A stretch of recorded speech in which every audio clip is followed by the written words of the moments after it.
तो आज हम लोग चैप्टर 8 कंस्ट्रक्टर्स स्टार्ट करने वाले हैं।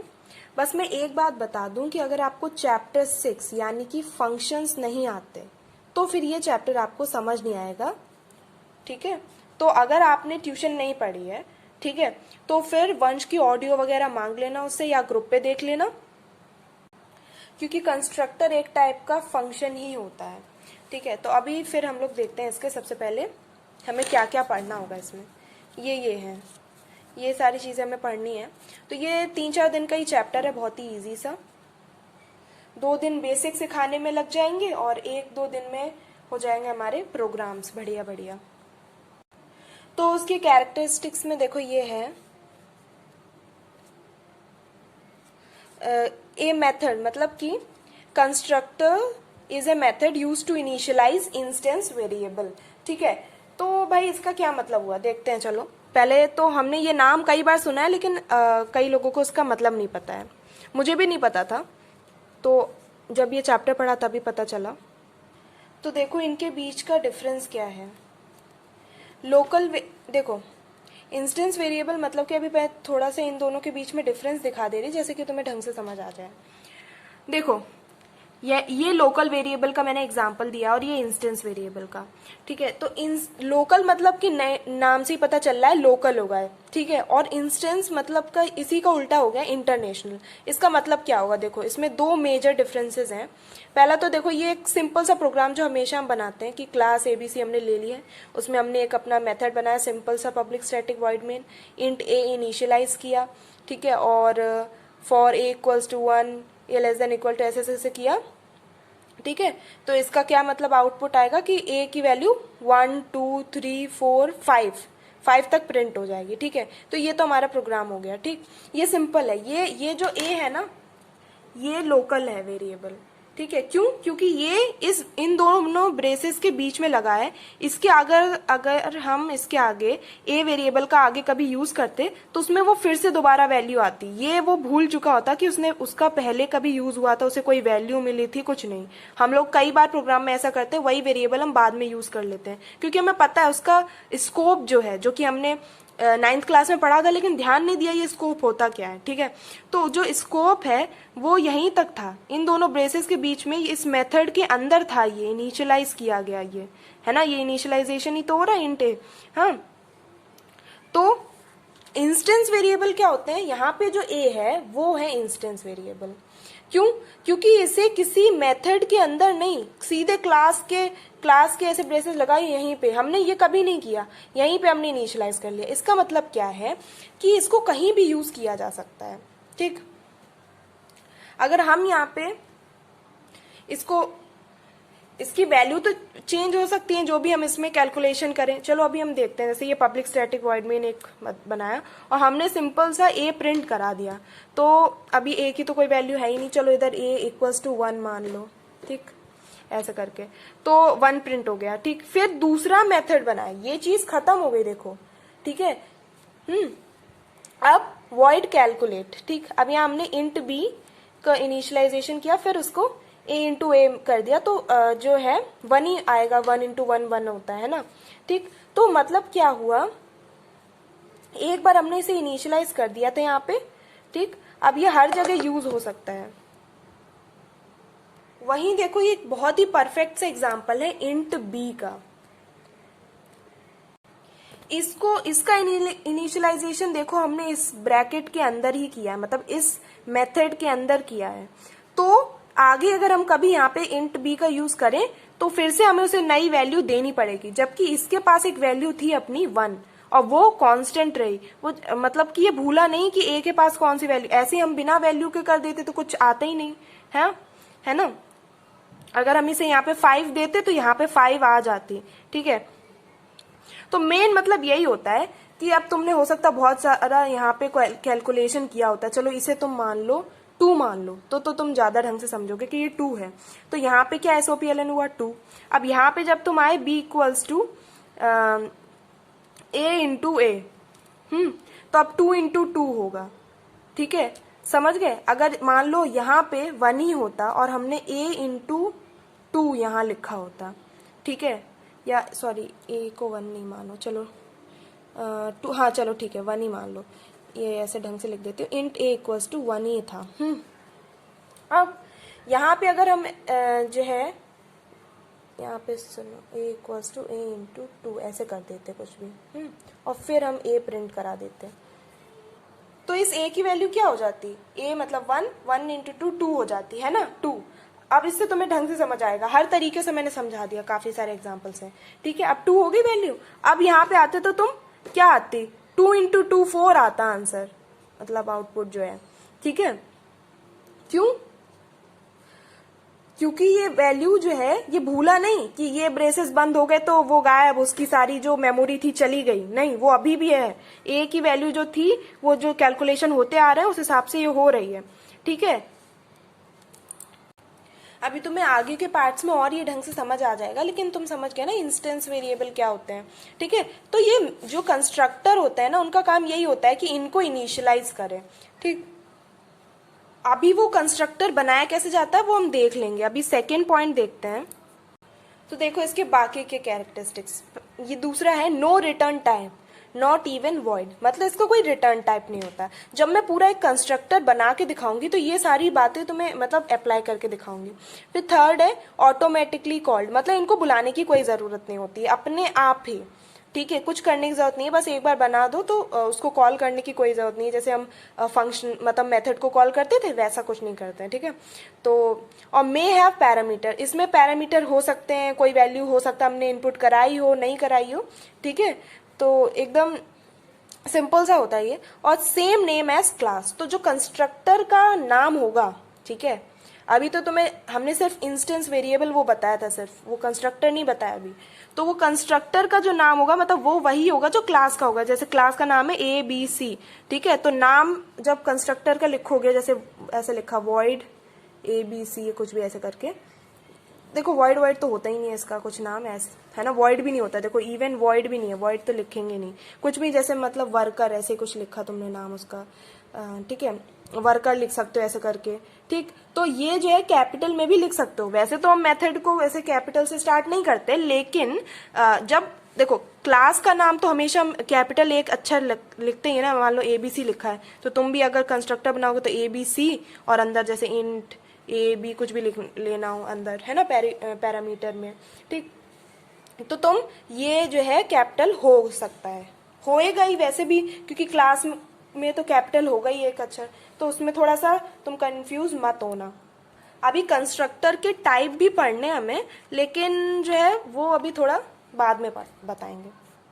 तो भाई एग्जाम्पल के लिए मैंने जो है सेक्शन बी का क्वेश्चन 17 लिया है, तो तुम लोग भी ऐसे बुक में खोल के बैठ जाओ, ये वाला। कंस्ट्रक्टर में फायदा एक और ये है कि वो तुम्हें क्लास का नाम देंगे, तुम्हें बताएंगे इंस्टेंस वेरिएबल तुम्हें कौन से लेने हैं, तुम्हें वही लेने हैं एकदम, ठीक है। कौन कौन से मेथड तुम्हें इतने सारे उसके अंदर मतलब बनाने काफी सारे, तो वो तुम बनाओगे, ठीक है। अब देखो यहाँ पे एक चीज देखो, ये देखो रेक्टेंगल और रेक्टेंगल, ये बिल्कुल सेम क्लास नेम की तरह है, तो मेथड का नाम भी बिल्कुल सेम है, ठीक है। तो ये हमारे क्या है, ये हमारे कंस्ट्रक्टर हैं, और ये क्या हमारे सिंपल मेथड है जो हम बनाते हैं, सिंपल से मेथड, ठीक है। तो ये जो है ऑटोमेटिकली कॉल्ड होंगे ये दोनों। तो सबसे पहले उन्होंने क्या कहा बुक में, देखते जाओ कि क्लास रेक्टेंगल, तो क्लास बनाएंगे हम, बिल्कुल सेम बनाया हमने। अब दूसरा है इंस्टेंस वेरिएबल, तो देखो कहाँ हम बनाते हैं, बिल्कुल ये ब्रेसेस के बाद ही हम इंस्टेंस वेरिएबल लिखते हैं। देखो ये हमने कर लिया, डबल लेंथ एंड ब्रेड्थ, ये नाम है डबल लेंथ एंड ब्रेड्थ। हाँ बस ये है कि इधर बहुत बड़े बड़े से ये जो है वो देते हैं हमें नाम, तो पूरा हमें जब कैलकुलेशन हम करते हैं पूरा लेंथ इक्वल्स टू ऐसे करना पड़ता है पूरा, तो थोड़ा सा बोरिंग हो जाता है लिखना पूरा पूरा। जैसे हम लिखते तो हम L और B ले लेते, सिंपल हो जाता, लेकिन ये तो हमेशा बड़े ही नेम देते हैं।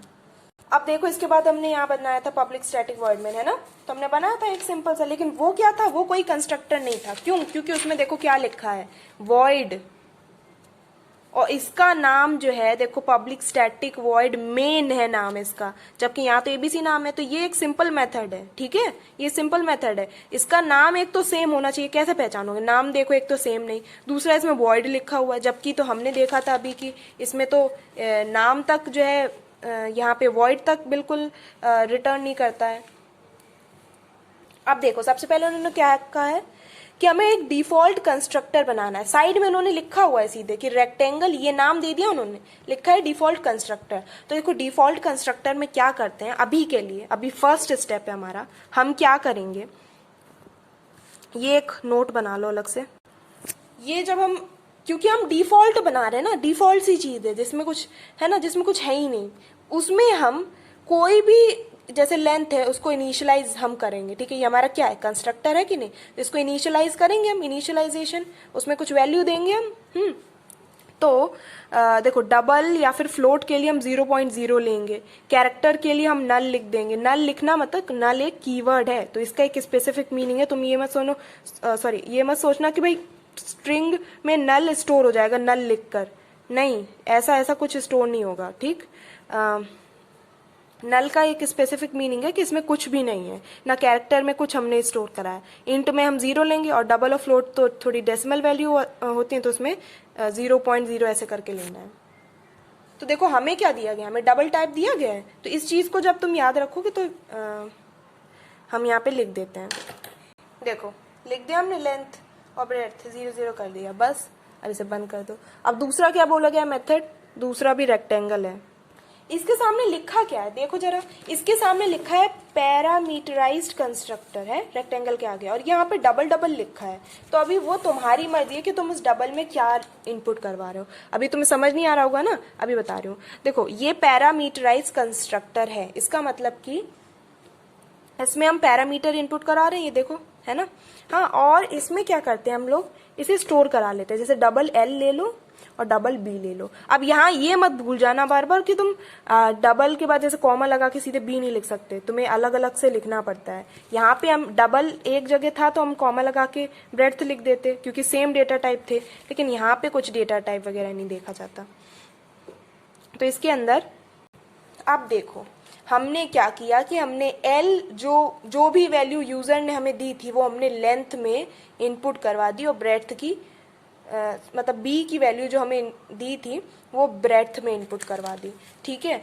तो देखो ये दोनों ही जगह इनिशियलाइजेशन हुआ। पहले तो हमने उसे इनिशियलाइज कर लिया, एकदम ये बता दिया ऐसे रेक्टेंगल वाला ये कंस्ट्रक्टर बना के ये बता दिया कि ये हर जगह यूज हो सकता है, ठीक। और फिर ये पैरामीटराइज्ड वाले में हमने पैरामीटर से वैल्यूज ना इनपुट करा दी, बिकॉज पहले इनके पास वैल्यू थी ही नहीं कोई। अब हमने वैल्यू दे दी कुछ ना कुछ, देखो, ठीक। अब ये जो है हर जगह तुम्हें करना होगा, उसके बाद तुम्हारे सिंपल प्रोग्राम चलेंगे एकदम। ये दोनों तो बस रट लो कि कुछ भी आया तुम्हारे पास, कुछ भी आया, ठीक है। अभी मैं होमवर्क भी दूंगी, कुछ भी आया तुमने, जैसे कुछ भी जैसे कि आया एंगल, डिग्री, आवर, मिनट, उसको तुम देख लोगे क्या डेटा टाइप है उसका, उस हिसाब से तुम उसे वैल्यू दे दोगे अगर डिफॉल्ट कंस्ट्रक्टर बनाने को कहा गया तो, ठीक। फिर पैरामीटराइज कहा जाएगा, उसमें ये याद रखना कि क्या चीजें तुम्हें दी गई हैं। डबल हो सकता है एक ही दिया होता, इसका मतलब बी की वैल्यू तुम खुद दोगे, तुम दूसरे से नहीं मांगो, तो वो अभी देखेंगे हम लोग, ठीक है। इतना समझ में आ गया होगा।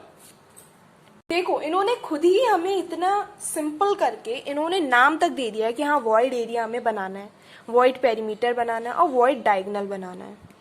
और ये देखो इसमें कुछ भी इन्होंने नहीं कहा है लिखने के लिए, ठीक है। डबल वाले में हमें कहा था इसलिए हमने उसमें कुछ इनपुट करवाया, लेकिन इन सभी में नहीं कहा है। तो क्या है, हम सिंपल इसका एरिया फाइंड कर लेंगे। कैसे करेंगे एरिया फाइंड, हम यहाँ पे इंट ए ले सकते हैं, और हम ऐसे कर सकते हैं कि A equals to length into breadth. देखो पूरा लिखना पड़ेगा, ठीक है। और यहाँ पे SOPLN ए। क्यों हमने लेंथ इंटू ब्रेड्थ किया, क्योंकि हमने यहाँ वैल्यू पास कर दी थी एल की लेंथ में, ठीक है। अब लेंथ काम करेगा, लेंथ जो है अपने असली उसमें आएगा, ठीक है। और हमने SOPLN ए कर दिया। वैसे तो यहाँ लिखा क्या है, फाइंड करना है सिर्फ, लेकिन देखो अब ये बहुत इंपॉर्टेंट बात है, यहाँ तो हमें सिर्फ फाइंड करने को कहा गया। तुम सोचोगे तो फाइंड हमें SOPLN करने को तो कहा नहीं गया कि हम प्रिंट कर दें, लेकिन ये बताओ ए में हमने स्टोर तो कर लिया, लेकिन आगे कभी हमें प्रिंट कराना होगा तो हम कैसे कराएंगे, क्योंकि ये ए तो इस ब्रेसेस के साथ ही खत्म हो जाएगा ना, आगे हम करा ही नहीं सकते, है ना। तो फाइंड करने का मतलब क्या हुआ, तो हमने ऐसे इसे प्रिंट करा दिया, ठीक है। तो अब तुम देखो, जो हमने पहले वैल्यू लेंथ और ब्रेड्थ को दी थी, अब यहाँ पे वो बिल्कुल कांस्टेंट है, मतलब कि वो चेंज नहीं हुई, वो मतलब कि ऐसा नहीं हुआ कि वो 0 पे पहुंच गई, नहीं। लेंथ और ब्रेड्थ की वैल्यू जो भी हमने दी हो, 4 3 दी हो, तो 4 × 3 जो आ जाएगा हमारा ए में वैल्यू स्टोर हो जाएगी और प्रिंट हो जाएगा ए। नेक्स्ट देखो क्या बोला है, अब देखो मैंने जानबूझ के वॉइड पेरीमीटर जो इन्होंने दिया है उसके अंदर इंट ए लिया। क्यों? इंट पी भी ले सकती थी, क्योंकि पेरीमीटर हम लोग ज्यादातर यही करते हैं कि भाई पेरीमीटर है, पी ले लो, इंट पी।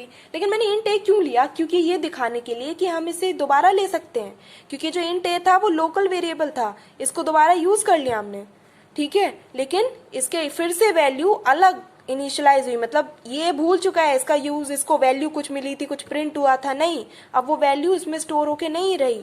लेंथ और ब्रेड्थ की तरह नहीं था कि जो वैल्यू एक बार दे दी वो पूरे में रही, ठीक है, या वो उसको याद रही दूसरे मेथड तक, ठीक। तो ए क्या हो गया, अब ये हमने जो पेरीमीटर का लगा लिया, ठीक। तो ये देखो, ये तो हमारे सिंपल जो मेथड होते थे वही चल रहे हैं, 2 ही थे जो हमारे पहले के होते हैं, जो हर उसमें इन क्वेश्चन में ये देगा, मतलब जो है, और तुम्हें करना होगा वही सेम चीज। अच्छा, यहाँ एक और चीज होगी, इसको डबल ले लो तो ज्यादा सही है ना, क्योंकि डबल में वैसे भी फिर दोनों वैल्यूज हैं, तो इसे डबल में ले लो। अच्छा, अब नेक्स्ट आता है कि वॉइड डायगोनल, ये होता है डायगोनल, ठीक है, पता होगा रेक्टेंगल का। तो length square plus breadth square से अंडर रूट, ठीक है। लेकिन अब हम यहाँ एल और बी नहीं लिख सकते, हमें पूरा वो लेना होगा। यहाँ SOPLN ये नहीं किया था मैंने, ठीक है, प्रिंट करने को कहा नहीं है, कर दिया, ठीक। अच्छा, अब ये देखो डायगोनल का, देखो डबल ए फिर से मैंने ले लिया, ठीक। अब तक तो मीनिंग समझ गए होगे इसके, ठीक है। मैं चाहती तो डबल डी ले लेती डायगोनल के लिए, तो मैंने क्या किया है कि भाई ए इक्वल्स टू मैथ.SQRT, मतलब स्क्वायर रूट है लेंथ इंटू लेंथ का, ये देखो length into length plus breadth into breadth, ठीक, इसका मैथ.SQRT हो गया, ठीक। तो ये स्क्वायर रूट निकल आएगा, स्क्वायर रूट, ठीक, और SOPLN कर दिया, तो इसका ये बंद हुआ। ये सारे तो इनके बंद ही होते आ रहे हैं, ठीक है। अब जैसे यहाँ पे क्या हमने कोई मेन वैसा मेथड नहीं बनाया था, अब ये एक ही ये जो ब्रेस था वो नहीं हमने लगाए थे, ये देखो ये लगा दिया, इसके क्लोजिंग कर दी, बस यही है। तो देखो, जैसा कि मैंने कहा था कि मैं इन दोनों के बीच में थोड़ा सा डिफरेंस बताऊंगी, तो पैरामीटराइज्ड कंस्ट्रक्टर और नॉन पैरामीटराइज्ड कंस्ट्रक्टर या फिर डिफॉल्ट कंस्ट्रक्टर, ठीक है। तो इसमें क्या होता है, नॉन पैरामीटराइज्ड अभी तक ढंग से समझ गए हो, क्योंकि डिफॉल्ट मतलब कि वो कोई वैल्यू पैरामीटर में देखो लेता नहीं है, और वो सबको 0 0 की मतलब वैल्यू या नल या फिर 0 वैल्यू जो है असाइन कर देता है। उसी जगह ये जो पैरामीटराइज्ड कंस्ट्रक्टर है रेक्टेंगल नाम का, वो जो है पैरामीटर में वैल्यू लेता है, और वो वैल्यू जो यूजर ने दी है हमें, हम प्रोग्रामर है ना, सामने वाला यूजर है, तो यूजर ने जो हमें दी है वो जो है जो है इंस्टेंस वेरिएबल पे स्टोर करा देता है। तो यही इन दोनों के बीच का डिफरेंस है। नॉन पैरामीटराइज्ड और डिफॉल्ट में भी थोड़ा सा स्लाइट डिफरेंस होता है, वो हम आगे देख लेंगे। तो आई थिंक यही है मेनली कंस्ट्रक्टर, 2 टाइप के, यही 2 हमें हर क्वेश्चन में बनाने होते हैं, ठीक है। तो मैं अभी एक क्वेश्चन कराऊंगी, उसका खुद सोचना क्या आंसर होगा, मतलब जो नेक्स्ट स्टेप है, क्या स्टेटमेंट में लिखूंगी, मैं पूछूंगी, आप वीडियो पॉज करके उससे लिखने की कोशिश करना, ठीक है। जिन लोगों को बिल्कुल नहीं आता वो ऐसा करें। 80% थ्योरी हमने कंप्लीट कर ली है, ठीक है, और देखो तुमने एक ये कर लिया, ठीक।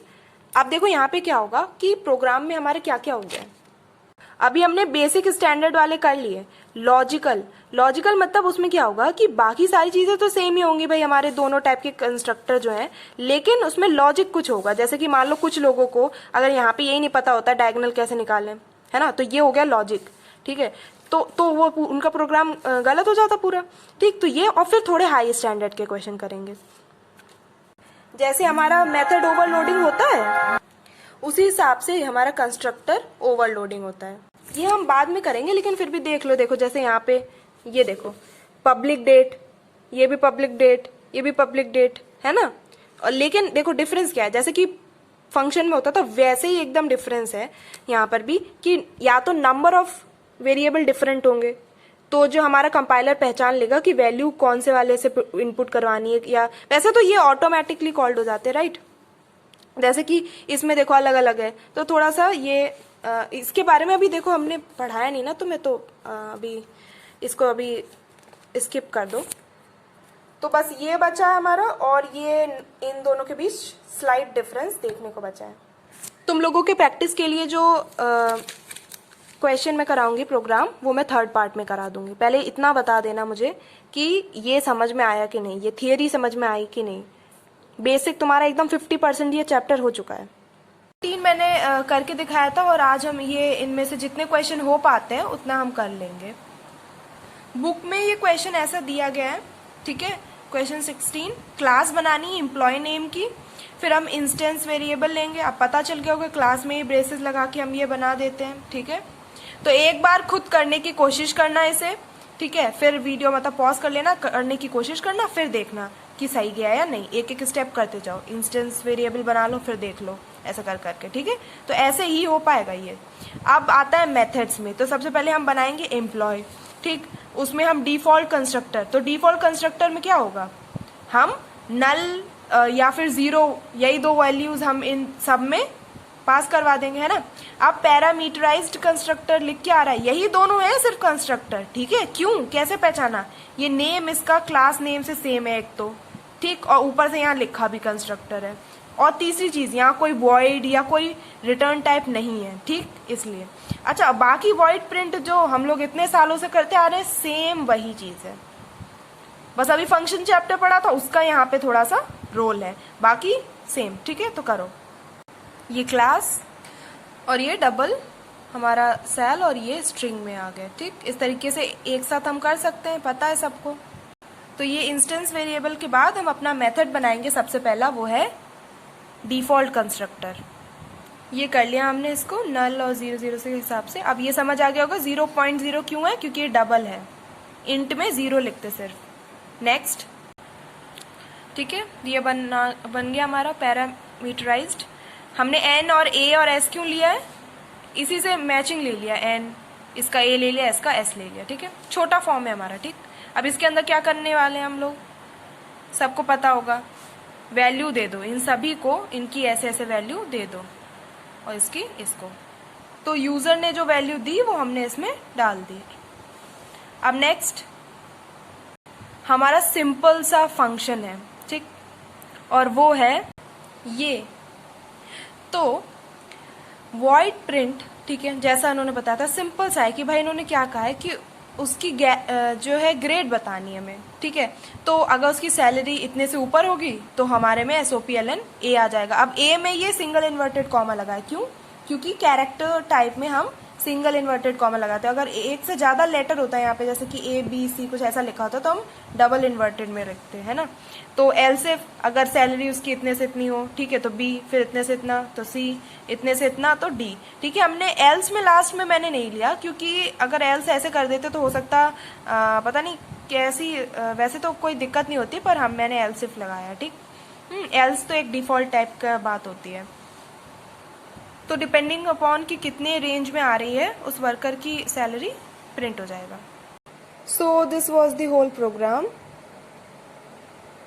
अब बताओ इसमें क्या डिफिकल्ट हो सकता है, क्या हुआ, मेनली हमें सिर्फ ये और ये बात नहीं लगी, ठीक है। इनिशियलाइजेशन हम कर रहे हैं और एम्प्लॉय में ऐसे, और यही चीज नहीं है, बाकी क्या है, बाकी वही जो सिंपल हम करते हैं कोई भी प्रोग्राम का लॉजिक, ठीक है। अब देखते हैं ये डिफॉल्ट कंस्ट्रक्टर और नॉन पैरामीटराइज्ड कंस्ट्रक्टर में क्या डिफरेंस है। मतलब थोड़ा सा है, देखो डिफॉल्ट में क्या होता है कि वैल्यू या तो नल होगी या 0 होगी या 0.0 ऐसी वैल्यू आती है। नॉन पैरामीटराइज्ड का मतलब होता है पैरामीटर तो नहीं है, जैसे कि अगर देखो एम्प्लॉय में, ठीक है, ऐसे यहाँ पे कुछ नहीं है, तो पैरामीटर तो इसमें भी नहीं था, लेकिन यहाँ पे अगर हम नल वैल्यू पास करते हैं 0 0 तो वो डिफॉल्ट टाइप का हो जाएगा, ठीक है। अभी इतना क्लियर दिया नहीं कि हमारे बुक में कुछ भी ऐसा कैटेगराइजेशन, लेकिन नॉन पैरामीटराइज मतलब इसमें भी तो पैरामीटर नहीं है, लेकिन यहाँ पे क्या होगा, तुम्हें कोई वैल्यू देने को कहेगा। लाइक मान लो अगर यहाँ पे था नेम था एक इंस्टेंस वेरिएबल नेम भी था, तो नेम इक्वल टू हो सकता वो तुम्हें कहें कि ABC लिख लो, तो मतलब कि वो नल वैल्यू नहीं लिख रहे हम, नेम स्ट्रिंग था लेकिन हमने नल नहीं लिखा, ठीक। तो ये थोड़ा सा एक डिफरेंस था, ठीक। अब पता नहीं इसके एप्लीकेशन के क्वेश्चन है हमारे बुक में या नहीं, पर जो मुझे पता है वो मैंने बता दिया। अब आगे कुछ अगर इसमें अपडेट होगा तो मैं बता दूंगी। अब 18, 19, 20 आपका होमवर्क है। ओके 19 एंड 20 होमवर्क है, पर मैं 19 और 20 अभी करा देती हूँ, ठीक है। मतलब सिर्फ एक झलक, ये और ये। मैंने कहा ही था मैं कंस्ट्रक्टर का पार्ट तो बताऊंगी नहीं, ठीक है। तो अब तो समझ आ गया होगा यहाँ हमने ज़ीरो क्यों लिया है। मैं ऐसे बीच बीच में क्वेश्चन पूछूंगी, अपने आप को आंसर देना। ज़ीरो क्यों लिया है, इंटीजर टाइप, इसलिए। ये कौन सा कंस्ट्रक्टर है, पैरामीटराइज्ड। ये कैसा है, डिफ़ॉल्ट। तो इसके बाद ये थोड़ा सा आता है कि थोड़ा सा ट्रिकी पार्ट है। तो इसमें कहा क्या गया है कि एक्स्ट्रा सेकेंड जो हो, ठीक है, जैसे 60 से कम हो तो चलो लिख के आ जाएगा, ठीक, लेकिन उससे ज़्यादा हो, लाइक 60 है मान लो, तो वो भी कन्वर्ट होना चाहिए 1 मिनट में, ऐड हो जाना चाहिए। जो भी सामने वाले ने हमें नंबर में इनपुट करके दिया है, एच में, ठीक है, इनपुट करके दिया है ना, लेकिन इनपुट किस पे किया था, इस पे एच, एम और एस पे किया था। मान लो सामने वाले ने ये वैल्यूज पुट की थी, तो क्या होगा, सबसे पहले होगा if S S greater than 59 है, ठीक है ग्रेटर देन, ठीक है, तो क्या होगा कि एम एम, इसका क्या मतलब है, M M equals to M M plus ये डिवाइड है, एक्चुअली वो मॉड्यूलस लग गया था, तो डिवाइडेड बाय 60, ठीक है। तो सेकेंड को डिवाइड करो इसको, अगर ये 62 दिया है, ये आया, डिवाइड हमें क्या देता है, हमें ये देता है क्वेश्चन, ठीक, तो 1 आया। अब हम क्या करेंगे, तो इसमें क्या हुआ, इस पूरे हिस्से की ये मॉड्यूलस हमने किया, इसकी वैल्यू आ गई 1, ठीक। और क्या था, इसका मतलब है क्या, इसका मतलब यही तो है, M M equals to M M plus ये जो भी है, तो यहाँ पे ये 1 है, तो एम एम की वैल्यू क्या थी, जैसे ये थी यहाँ पे 49, तो 49 में 1 प्लस हो गया 50, तो 50 मिनट, ठीक है। तो ये 2, ये 50 हो गया, और ये 2 सेकेंड रह गया। 2 सेकेंड कैसे रह गया, ये एस में चेंज कहाँ से आया सेकेंड में, यहाँ पे S S equal to S S modulus 60, ठीक है। जब मॉड्यूलस करते हैं तो मॉड्यूलस में रिमाइंडर मिलता है, तो ये हुआ, मतलब हम इस एस एस को एक नई वैल्यू देना चाहते हैं, तो एस एस को हमने क्या किया कि इसे डिवाइड कर दिया, तो रिमाइंडर 2 आया, तो अब हमारा नया जो इसकी एस एस की वैल्यू हो गई, ये 2 हो गई। तो इस तरीके से, अब ये अगर 60 से ज़्यादा होता तो सेम प्रोसीजर इसके साथ होता, और मिनट भी आवर में चेंज हो जाता, और आवर को तो चेंज करने की कोई ज़रूरत ही नहीं है, ठीक। तो मेन क्या बात थी, मेन बात इसमें थी, ये तो सिंपल था। क्वेश्चन 20 भी होमवर्क है, लेकिन देखो जैसे मैंने पहली बार किया था, मुझसे भी गलती हुई थी, मैंने जो है देख कर भी, जबकि क्वेश्चन में लिखा है फिर भी ये कंस्ट्रक्टर बनाया नहीं था। अब ये कौन सा कंस्ट्रक्टर है, ध्यान से देखो, ये है डिफ़ॉल्ट वाला, ये मैंने बनाया ही नहीं। मैंने कहा चलो मेन जल्दी जल्दी करना था, होमवर्क था, जल्दी जल्दी कर लिया, ठीक। तो इसमें भी तुम समझ सकते हो क्या है ये, ठीक। ऊपर वाला पार्ट तो समझ में ही आ रहा होगा कि हमने डबल बैलेंस लिया है, इंट एक्नो मतलब अकाउंट नंबर है, स्ट्रिंग में नेम लिया है, स्ट्रिंग का ही टाइप है, मतलब ये पता नहीं मैंने कैसे एक ही लाइन में पूरा लिख डाला, ठीक है। यही था, मतलब मेन बात क्या थी कि इसका ये लॉजिक लिखना था, इस पे तो ध्यान था ही नहीं किसी का, ये और ये, इस पे किसी का ध्यान नहीं था, क्यों, क्योंकि ये बहुत ही नॉर्मल सी चीज़ हो गई है, ठीक। अब अकाउंट में भी हमने जो इनपुट करने को कहा गया। हाँ, यहाँ पे एक और बात आती है, क्वेश्चन बहुत ध्यान से देखना, ये मत सोचना कि हमने कहा था कि अरे ये तो बहुत वैसे क्वेश्चन है, सब कुछ देगा वो, तुम्हें सब कुछ देगा, तुम बस वही करते जाओ, लेकिन तुम्हें देखना होगा कि कौन सी चीज़ तुम्हें फाइंड करनी है, ठीक है। सब कुछ इनपुट करवा लोगे या फिर सब पे वैल्यू 0 0 कर दी, तो वो नहीं, ठीक है। क्वेश्चन 22 इसका परफेक्ट एग्जाम्पल मैं बता दूंगी। अच्छा, वॉइड डिपॉजिट में क्या था, यहाँ पे वॉइड डिपॉजिट नाम का ये बनाना था, उसमें क्या करना था कि आपका जो आपने डिपॉजिट किए मनी, ठीक है, तो अब क्या है, डबल में ही लेंगे भाई, पैसे हैं, पॉइंट में भी हो सकते हैं, है ना, ऑनलाइन जैसे लोग ट्रांसफर करते हैं तो पॉइंट में भी आते हैं।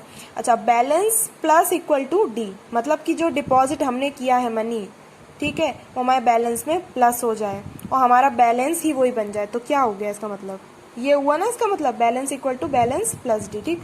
तो जो बैलेंस था हमारा पहले, उसमें डी प्लस हो गया, वो हमारा पूरा बैलेंस चला बन गया। अच्छा, अब लेकिन ये दूसरा है, ये मेथड तो दूसरा है ना, लेकिन बैलेंस कैसा है वेरिएबल, इंस्टेंस, तो ये यहाँ पर भी काम करेगा, ठीक है। ये अपनी जब ये यहाँ इसे लिखा गया था तो ये जो है ये वाला बैलेंस, ये अपनी वैल्यू भूला नहीं जो इसे यहाँ पे दी गई थी, क्योंकि ये कैसा है वेरिएबल, इंस्टेंस, ठीक। अब इसे दूसरी वैल्यू दे दी गई, अब अगले मेथड तक अगर ये बैलेंस यहाँ देखो यूज हुआ है तो ये भूलेगा नहीं अपनी वैल्यू, ठीक। लेकिन अगर कुछ डिपॉजिट ही नहीं किया होगा तो कुछ नहीं होगा इसमें मतलब चेंज, ठीक। अब जैसे विदड्रॉ किया है तो उसमें देखो, अब ये क्वेश्चन थोड़ा कंफ्यूजिंग है। देखो लिखा है इसमें, to withdraw money minimum allowed balance is ₹1000, मतलब कम से कम कितना भी विदड्रॉ कर लो लेकिन 1000 रुपए तो चाहिए आपके अकाउंट में, नहीं तो आपका अकाउंट डीएक्टिवेट हो जाएगा, ये जो भी हो। तो मैंने क्या किया, अभी मैं साफ सुथरा लिख के दिखा दूंगी, वॉइड विदड्रॉ, ठीक है। विदड्रॉ अब हमने जो भी उन्होंने नाम दिया था हमने वही लिया है, और डबल में एक्स ले लो, जो भी ले लो, ठीक। मैंने पहले डब्लू लिया था, फिर पता नहीं क्या मुझे हुआ, मैंने उसे जो है डब्लू एक्स ले लिया। ये देखो, इफ बैलेंस, हमने क्या चेक किया कि अगर बैलेंस में से वो अमाउंट माइनस हो जाएगी एक्स, तो क्या वो जो नंबर आएगा वो 1000 रहेगा, मतलब 1000 से बड़ा रहेगा या फिर इक्वल 1000 भी रहे, तो मिनिमम 1000 है ना। तो मान लो अगर हमारा बैलेंस था 2000, ठीक है, और हमने निकाल लिए 15,000 या सॉरी 15,000 नहीं, मतलब 1500 या जो भी निकाले हो, तो एटलीस्ट 1000 रुपए तो बचे हों उसमें, ठीक। और तो अगर ऐसा ये हुआ तभी हम उसे माइनस करने देंगे, नहीं तो हम उसे जो भी शो करने लगे कि नहीं एरर या फिर ये सही नहीं है, ठीक है। अब ये भी एक क्वेश्चन हो सकता है कि अगर हम बैलेंस में 1000 नहीं, हम ये चाहें कि, लेकिन देखो ये जरूरी है, नहीं तो कोई भी अगर 2000 तो उसमें से 3000 निकालने लगे तो माइनस में तो नंबर जाएंगे नहीं बैलेंस, ठीक है। तो कैसे हम उसे मना कर सकते हैं, तो अगर हम ऐसे ही नहीं लगाना चाहते कि 1000 रुपीज का ऐसा कुछ नहीं लगा रहे हैं, तो हम ये लगा सकते हैं कि भाई balance minus X greater than equal to 0, ठीक है, मतलब 0, कि तुम्हारे पास 1000 थे तो तुम 1000 भी निकाल सकते हो, लेकिन 1000 से 1 रुपए ज्यादा नहीं निकाल सकते, क्योंकि फिर वो ग्रेटर देन या इक्वल टू 0 नहीं रह जाएगा, -1 में आने लगेगी वैल्यू, है ना। तो तब तुम बैलेंस मतलब में उतने रुपए विड्रॉ करने के लिए अलाउ कर सकते हो। लास्ट में है ये वॉइड डिस्प्ले करना है, ठीक। तो उसमें क्या है, SOPLN बैलेंस कर दिया, ये अब तुमने एक बात देखी होगी कि हर जगह हमने वो अपना वेरिएबल यूज किया है, ये वाला हमारे इंस्टेंस वेरिएबल, ठीक है, ये वाले नहीं यूज किए जो हमने अलग से डाले थे, ठीक है। वो तो हमने वहां से वैल्यू लिए यूजर से, उसमें डाल दिए। क्यों, अब क्यों नहीं यूज कर सकते थे हमने ये, क्यों, क्योंकि ये कैसे हैं वेरिएबल, यस समझ गए होगे, लोकल वेरिएबल है। लोकल हो या ना हो, एक चीज तो श्योर है कि इसका वजूद इस ब्रेस के बाहर ये कुछ नहीं याद रख पाएगा, तो हमने बनाए हुए हैं ये, है ना। कंस्ट्रक्टर का काम ही ये होता है। तो क्वेश्चन 22 देखो, ये इन जनरल ये सब बहुत इजी है फॉर दोज जिन्होंने अभी तक मैंने जो कहा वो क्वेश्चन लगाए नहीं, समझे नहीं, बुक लेके बैठे नहीं, क्वेश्चन खुद करने की कोशिश नहीं की, उनके लिए थोड़ा एक्सप्लेन कर देती हूँ। क्लास एम्प्लॉय, ठीक, फिर इंस्टेंस वेरिएबल, ये सारे दिए हैं उसी में बिल्कुल सेम, ठीक, दिए हैं। फिर एम्प्लॉय बनाया, अब देखो इसमें डिफॉल्ट कंस्ट्रक्टर नहीं दिया था, ठीक, तो हमने नहीं लिया। अब देखो बुक में क्या दिया है, एम्प्लॉय के बाद ऐसे कर दिया है, ठीक, लेकिन इसका मतलब ये थोड़ा ना होगा कि ये डिफॉल्ट हो गया। देखो तो उसमें क्या लिखा है, to initialize instance variable where work experience is 3, तो वर्क एक्सपीरियंस तो हम उनसे नहीं पूछेंगे, ठीक है। ये होता है लॉजिक, जो मैंने कहा था, सिर्फ लॉजिक, बाकी कुछ लॉजिक, बाकी सब तो वैसे ही है, ठीक। बाकी प्रोग्रामिंग तो होती है लॉजिकल। अच्छा ठीक है, तो ईयर 3 कांस्टेंट है, बाकी हमने एन और ए ले लिया और एन और ए को इसकी वैल्यू ऐसे दे दी है, ठीक। पैरामीटराइज्ड कंस्ट्रक्टर, तो भाई हमारा ईयर हो गया, एज हो गया, नेम हो गया, भाई ये कहाँ गया। तो क्वेश्चन क्या है, ये हमें देखना है कि एलिजिबल है या नहीं, पूरा क्वेश्चन पढ़ा करो पूरा, ठीक है। तो एलिजिबल है या नहीं, तो एलिजिबल हम खुद फाइंड करेंगे, उनसे क्यों पूछेंगे, ये सब करने का मतलब ही क्या हुआ। हम बताएंगे तुम जो है एलिजिबल हो या नहीं, जैसे हम फाइंड करते तुम एलिजिबल हो वोट के लिए या नहीं, तो हम ये थोड़ा ना पूछते हैं उनसे यहाँ पे कि बताओ हो या नहीं, ठीक। अच्छा वॉइड चेक, अब ये हो गया, चलो ये एक है, if age greater than equal to 60 तो तुम एलिजिबल हो, नहीं तो तुम नहीं हो, मतलब कि इन टोटल देखी जाए तो इनके पास 2 कंडीशन है। हमें नहीं पता किसकी एलिजिबिलिटी पूछ रहे हैं, शायद ओल्ड एज गिफ्ट दे रहे होंगे, शायद है, पता नहीं। चलो 3 साल का मतलब एटलीस्ट इनके यहाँ जो काम करेंगे मतलब वो 3 साल का तो वर्क एक्सपीरियंस हो ही। समझ रहे हो कि वो भले ही उन्होंने आके 60 साल में ज्वाइन किया हो, लेकिन वो 1 ही साल हुआ है काम हुए तो नहीं मिलेगा उन्हें। तो ये कंडीशन भी ट्रू एक तरह से, मतलब बाकी सब तो आ ही नहीं सकते। तो इनके यहाँ या तो फिर ये जो प्रोग्राम उन्हीं के लिए बनाया गया है जो 3 साल का जिनका वर्क एक्सपीरियंस होगा, और एज अगर ग्रेटर हुई या इतनी तो वो एलिजिबल है, नहीं तो नहीं। ठीक, तो एलिजिबल को क्या ले रखा है, इस कॉलम से क्या पता चल रहा है? स्ट्रिंग, हाँ स्ट्रिंग है। ठीक, तभी हम, और स्ट्रिंग क्योंकि हम अब ये तो हमने बता ही दिया कैरेक्टर में एक लगता है सेमी अरे ये इन्वर्टेड कॉमा। फिर है एम्प्लॉय की इन्फॉर्मेशन दिखानी। तो हमारे पास क्या इन्फॉर्मेशन है कि भाई उसकी एज क्या है, ये क्या है, ये सब क्या है, यही हमारे पास इन्फॉर्मेशन है। और वर्क एक्सपीरियंस तो लिखो या ना लिखो, चलो लिख भी सकते हो कितने ईयर उसने काम किया है, ये इन्फॉर्मेशन हमारे पास है ही। ठीक, तो बस यही सब प्रिंट करा देना है। अब ये बात तो समझ ही गए होंगे कि भले ही हमने इसको इसमें कर लिया ट्रांसफ़र ये एन वैन, लेकिन इसका कभी यूज़ नहीं होना है। ठीक है, और यूज़ कर भी सकते हो, अलग तरीके से कर सकते हो। क्यों? क्योंकि इसके आगे तो ये चला गया, हो सकता है यहाँ पे हमें ज़रूरत पड़ती स्टोरिंग के लिए, या फॉर लूप लगाते तो N A X Y Z कुछ भी यूज़ करो है, वो तो ख़त्म ही हो गया है। अब देख लो अपना होमवर्क ये। ठीक है, तो इनमें से जो मैंने करा दिए तो ठीक है, वैसे सारे ही खुद करने की कोशिश करना, सारे ही, और कोई भी डाउट हो तो पूछ लेना। जैसे मेरे पास तो कॉपी रखी हुई है तो मैं फोटो वोटो भेज दूंगी, ठीक है, और थोड़ा सा एक्सप्लेनेशन दे दूंगी अगर कुछ ट्रिकी हुआ तो, लेकिन खुद कर लोगे। ठीक, और ये तो स्पेशल होमवर्क है। सेक्शन ए में क्वेश्चन नंबर 10 है, उसकी 4 पार्ट है, वो आउटपुट निकालने का है। कर पाओ तो कर लेना, ठीक है। बस क्योंकि मैं पूरा बहुत डीप तो पढ़ा नहीं सकती कि हाँ भाई जितना है कि जिसको आइडिया होता है चैप्टर का वही पढ़ता है टेक स्टूडेंट पे, तो भाई बिल्कुल एक एक क्वेश्चन तो नहीं हो पाएंगे। अभी देखो हमने कितने क्वेश्चन किए, 3-4 किए, उसमें इतना टाइम हो गया 16 मिनट्स का। तो भाई नेक्स्ट पार्ट तभी लूँगी मैं जब मुझे बिल्कुल मैं इंश्योर हो जाऊँ कि आपने ये सारे कर लिए, डाउट पूछ लें, ठीक है। विदाउट दैट नहीं करूँगी कुछ भी, ठीक है। बाय।